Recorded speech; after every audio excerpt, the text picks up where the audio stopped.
Lunch by candlelight. It's a symbol of romance. But one day last week, it also stood for something else, a protest against the high cost of electric and telephone service. Many South Floridians are expressing their anger about increased utility rates. But is anyone listening? We'll see tonight. And Joe Abrell will talk with a book critic who's joined the other side. He's written a new book. These are the scenes we bring together for tonight's montage. Good evening, I'm Ralph Rennick. Remember the Boston Tea Party, the first big consumer protest in American history? It didn't stop the tea tax, but it certainly helped spread the word that the people were upset. Perhaps that's what some South Floridians had in mind last week when they participated in a one-day boycott of the telephone and electric companies. Why do you want to boycott? Well, we feel like FPL is ripping the public off and ripping us off, and this is one way of showing our protest. Do you think that the boycott will do you any good? I think initially it's going to catch people's attention and make them aware of what's happening, and then I trust that the legislators will take it from there, if we're mad enough. Print shop operators Dave and Fran Mann were mad enough to close down their store last Tuesday and stay home with all the electricity turned off. At a restaurant in downtown Miami, lunch was a candlelight affair as courthouse and office workers joined in the symbolic protest. And open windows in modern buildings gave silent testimony to households living without precious air conditioning for one day, all in the hope of making someone listen. It's a way for people to say, hey, we need to get your attention to change the system. The boycott was sponsored jointly by Miami radio stations WINZ AM and FM, the brainchild of newsman Steve Daly. It was a protest, he said, against the recent increases in electric and telephone rates and a call for reform of the rate-making system. Maybe the whole structure of rate-making in the state of Florida needs to be changed. Maybe we need to professionalize the PSC staff a little better. Maybe we need to give some legislative control over the Public Service Commission. Maybe there ought to be a little stronger consumer advocate position with the Public Service Commission. It's only a new position and he doesn't always get heard, you know. So maybe we just need to take a good close look and a review of this whole rate-making process, because it does, in fact, impose an economic hardship on an awful lot of the common folk. So some people turned off their power and didn't make any long-distance calls. And predictably, the utilities said the boycott had little or no effect on their business. But the questions remained unanswered. Is anybody listening? Does anybody care? We went to Tallahassee to find out. I hear them, and I'm trying to respond as rapidly as possible. If the majority had granted the amount of money that I voted for, they really wouldn't be under the tremendous burden that they are under right now. I feel that the increases are excessive, and am hopeful that there is an opportunity to roll them back. I don't believe we should price life support services out of the hands of our people in this state.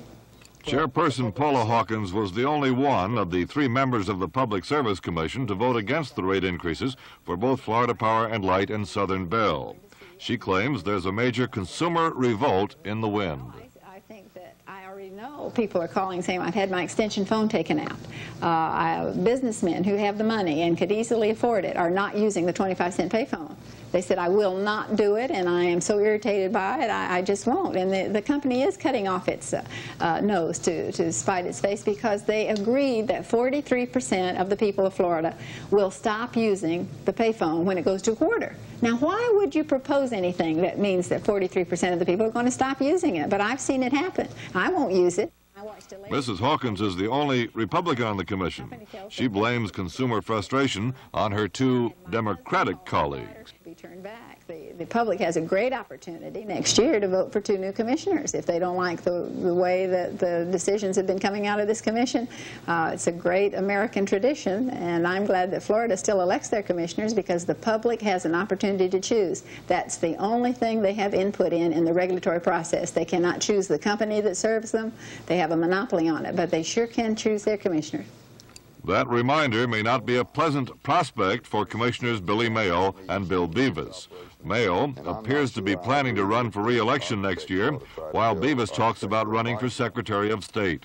but both insist that voter popularity notwithstanding, they had to grant the rate increases. Because the economic facts that were developed in both of these cases and audited and proven to be accurate by a very good accounting staff of the Florida Public Service Commission established those as costs which we could not control. They were there. We had to recognize them. And the laws of Florida say that in the setting of rates, we've got to recognize the cost of a utility that are proven to be legitimate and valid costs, and have to set rates in a manner that will allow the utility the opportunity through rate revenue to recover their cost.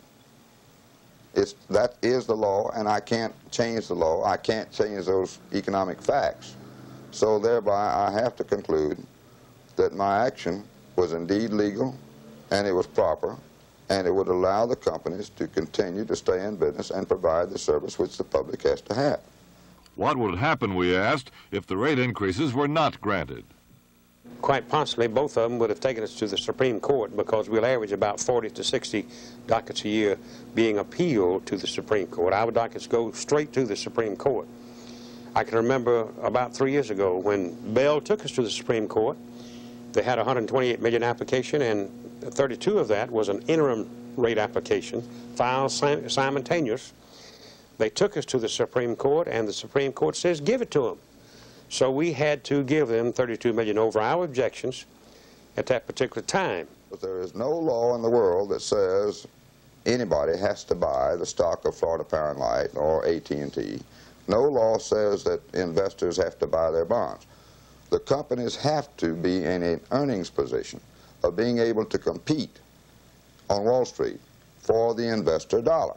And if legal restraints are placed on their earnings to the point where they are simply not in a competitive position, they simply don't get the capital, and we don't get their service.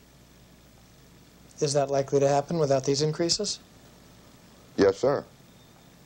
It certainly would. So what about the poor consumers of South Florida? We wanted to know. Is anybody listening? Of course, we listen to them. We have hearings for that purpose, and we give them the opportunity to be heard. But unfortunately, it is impossible to determine a rate case on a referendum. Now, I'm saying now, if it were to go the distance of an actual referendum, it would be impossible for any company to stay in business under those premises. There's just simply never would be any rate increases whatsoever, and the companies would slowly go out of business. We want environmental protection. We want firm power. And everything it takes to produce electricity today costs more than it did a few years ago. We want the power, we've got to have the power, and we're going to have to pay whatever it costs to get it. And the only thing I can tell a person today is if you just cannot afford to pay your electric bill at its current levels, you have got to find some means of using less electricity. The Commission has to try to be fair to consumers and the utilities. But Public Counsel Larry Levy is on your side all the way. His job is to act as lawyer for the consumers in all major rate cases. And the voice is heard through this office, of course. We do have the capacity, and we do hire experts, and we do have not a big staff, but I have 3 financial analysts. And we do try to do the best we can on looking over what the company's books are after they file for the rate increase. Is there any way in the world that I can go before the Public Service Commission and be well enough informed to say something that's meaningful? It would be very difficult. But you can express your opinions to the Public Service Commission by letter or by testifying at public hearings held around the state. And your voice will be louder if you contact the Public Counsel and let him help you.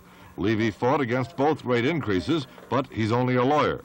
The commissioners make the decision.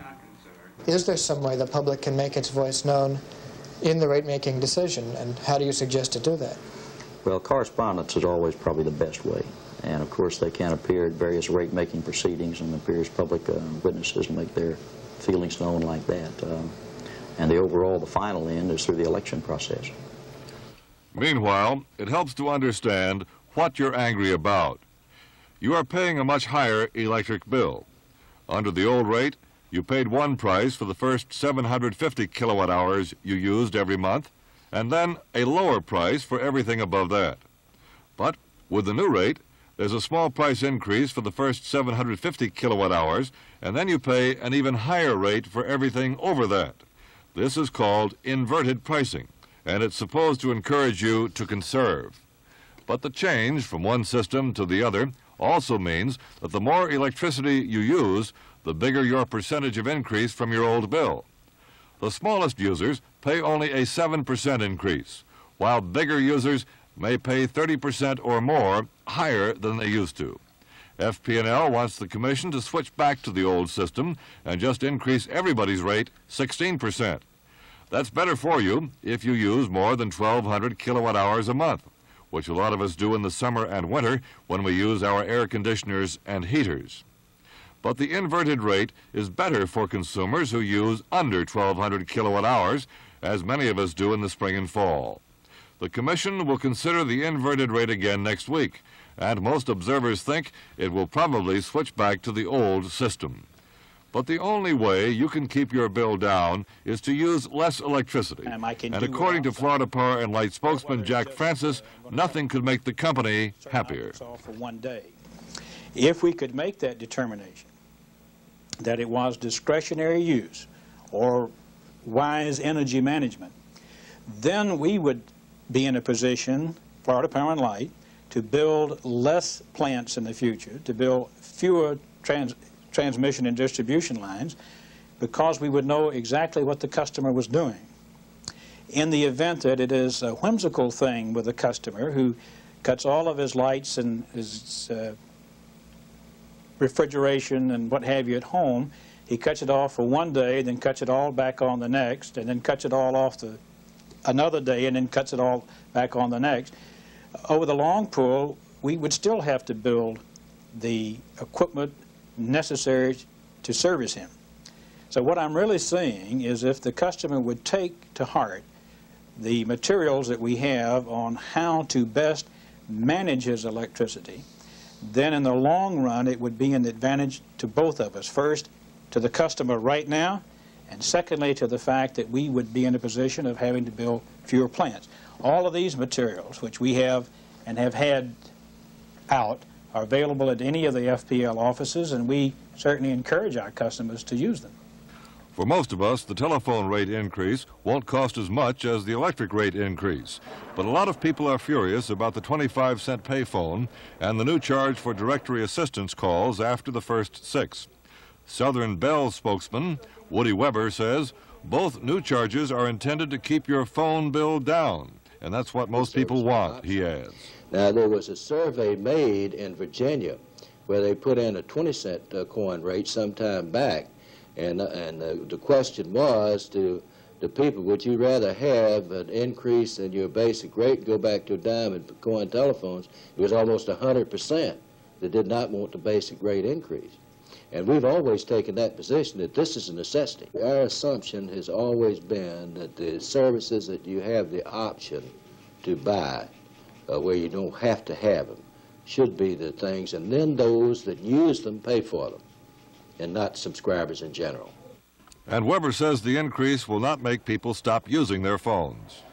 I believe that the great majority of people out there still recognize that in a city such as Miami, $12 plus for a residence telephone that puts you in contact with over 1,357,000 telephones instantaneously, compared to other things, is a bargain. And I don't believe that the majority of people would ever want to boycott that, or our long-distance service, which any way you look at them, are still reasonable.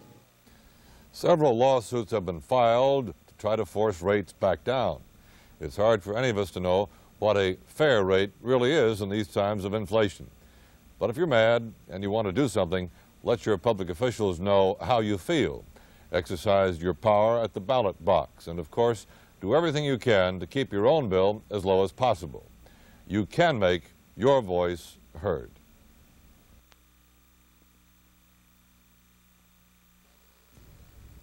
We're going to go back a bit in American history, but perhaps not back as far as it might seem. Point of departure is this book called Ring by Jonathan Yardley, who's book editor of the Miami Herald and whose column you read every Sunday. And I guess basically that page is yours to do with as you please. Yes, for better or worse, Joe. No, it's always very good. Thank you. Ring Lardner. I guess I would ask you why a biography. He died in 1933. Right. What's significant Well, about today? he was, from a purely personal point of view, there are a lot of reasons why I was interested. I love baseball. When I was a boy 25 years ago, I loved Ring Lardner, read You Know Me, Al, and the famous stories. He's the quintessential American literary success story, early success, huge success. At one point, his earnings were the equivalent of $500,000 a year from writing alone in today's dollars. And then decline through alcoholism, and it's the whole syndrome that we've seen repeated over and over in American literary stories. And he had an enormous influence on the way other writers came to write the American language. Hemingway was heavily influenced by Lardner. More even than Mark Twain, Lardner was the first person to write the American language the way we speak it. And so even though a lot of his own work is no longer widely read, his influence continues, and that, I think, is the principal reason why he's worth doing. He also led an interesting life. But you know, it always concerns me that it seems only writers or people interested in writers, which is a small portion of our population, right, unfortunately, really takes the time to analyze why things like this are important. Now, you and I believe they are, but too many people, I think, just don't even think about it, that so Ring Lardner could write well, or so Hemingway could write well. So what? Well, Ring Lardner, in the last 2 decades of his life, told us a great deal about the kind of people we are. He didn't write, although he was an aristocrat himself, the world he wrote about was the America of the baseball clubhouse, the chorus line, the bridge table, the Pullman car. He was the first American writer to describe the way fairly ordinary Americans lived, worked, talked, and at the time he was the most popular writer in the United States, and he was a celebrity in the way that a major television figure is today. His newspaper column, written once a week, was syndicated to papers with a total circulation of 8 million, which is the equivalent today of, what, 20 million. And, but even had a larger impact because of there was not television to compete, and precisely, and radio was just beginning. Yeah. As a matter of fact, in the last year and a half of his life, he did the first serious radio criticism that had ever been done. He wrote a radio. He was very ill, and he had to stay in bed, and he listened to the radio and wrote a column for the New Yorker. First serious broadcast criticism. Baseball, but more broadly sports, seems to have spawned so many good writers. Right. Why is that? Well, I'd back up on you, Joe, a little bit and say that baseball, interestingly enough, has really spawned the only first-rate sports fiction that we have in this country. And Ring Lardner's You Know Me, Al, letters written in the vernacular, was the first. It's not a novel, but it can be read as one, interrelated stories, and it's the first real baseball novel, and it's been followed by Mark Harris's Bang the Drum Slowly, Bernard Malamud's The Natural, Robert Coover's Universal Baseball Association. I think there have been football novels, and there have been a couple that came close, notably Joiner by James Whitehead and End Zone by Don DeLillo. But baseball is so much in the American grain. It's a country game played in the city. It's a game played mostly by country boys, but it attracts Americans in ways that no other game does. And one of the wonderful things, I've been watching it with just an enormous amount of pleasure, is this year has been the best baseball year in a long, long time, and Ring Lardner's 2 old teams, the first 2 teams he covered, the Chicago White Sox and the Chicago Cubs, are incredibly and improbably right up there in the thick of it, and the whole country is caught up in baseball enthusiasm now the way it used to be when Ring was a young reporter, and it was the only game in the country. And it's a wonderful thing for me. I have obviously some mixed motives about it, but I just think it's great to see baseball fever alive again. Let's talk about Ring again some more. He, like so many other literary figures of that period, of the 20s, of course, which I guess was one of the great watersheds of literary criticism and writing and journalism, was a troubled man. Right. His close friend, neighbor in Long Island, F. Scott Fitzgerald, troubled too. Right. Why? Well, why so many that's people? One of the questions I obviously tried to answer. In Lardner's case, it's really too complicated to give a 30-second answer. Right.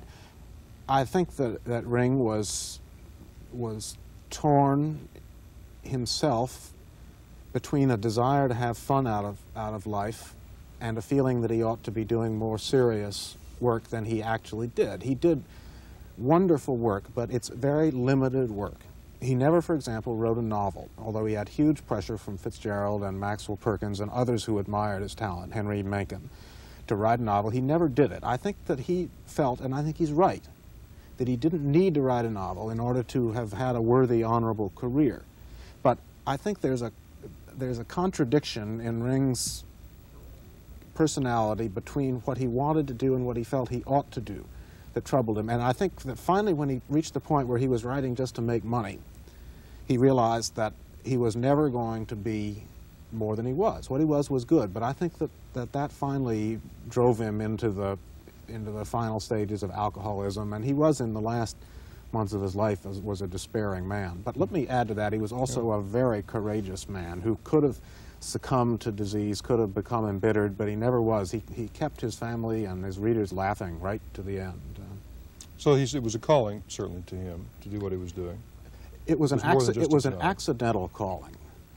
He was a wealthy. He came from a wealthy family in Michigan, and he had no formal education beyond high school, and he seemed to be all set to be a drifter when he drifted into a newspaper office in South Bend, Indiana, and began writing baseball, and suddenly he discovered ambition. He really just happened onto a career. It just happened that he was one of those lucky people who falls into exactly where he should be. I wonder, you being an author yourself, but you also are an author of authors by your position with the Herald. Do you ever find it difficult to keep your head in perspective? I mean, you can be very king-like on that page and what you review and what you don't. Well, I'll tell you, I am just beginning. I'm just in the early stages of being reviewed myself. I'm on the other side of the fence for the first time, and it's a very strange sensation, and indeed a sobering experience. I have, though, Joe, after going through a few reviews and having some early reviews of my book and having some high moments and some low ones, and it's tended to make me a lot more cautious about being severely negative. But on the other hand, I've gotten as far as I have professionally by being honest, and I know now what it's like to have my own feelings hurt and to be raised high and on my feet. Well, it's like we do in shows in television, and the people see what they see on the screen. It does no good to say, well, here's why we failed because we couldn't do this. They don't care, and they shouldn't. Nor should a critic try to make excuses for a product. I think an artistic product must stand on its own merits. Right. Well, I'll certainly stand by my book, and I think I'm aware of the things that may be wrong with it as well as the things that are good about it. But it's really like sending a new baby into the world. Yes. And I must say that having done book reviewing for 12 years professionally, and it's an extraordinary sensation suddenly to realize what all those people out there who've been waiting for the reviews to come in, how they felt. That's right. Well, Jonathan Yardley of the Herald, we'll look forward to seeing what other people are going to say about it, but meantime, this is what it looks like, and that's the title, Ring, by Jonathan Yardley. And you can still see him every Sunday in the Herald, and we thank you very much. I thank you, Joe. We'll be right back.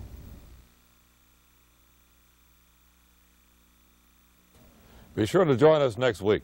We'll show you talking books for the blind, introduce you to South Florida's bluegrass musicians, and tell you about man's search for the edge of the universe. That's our montage for tonight. This is Ralph Rennick. Good evening.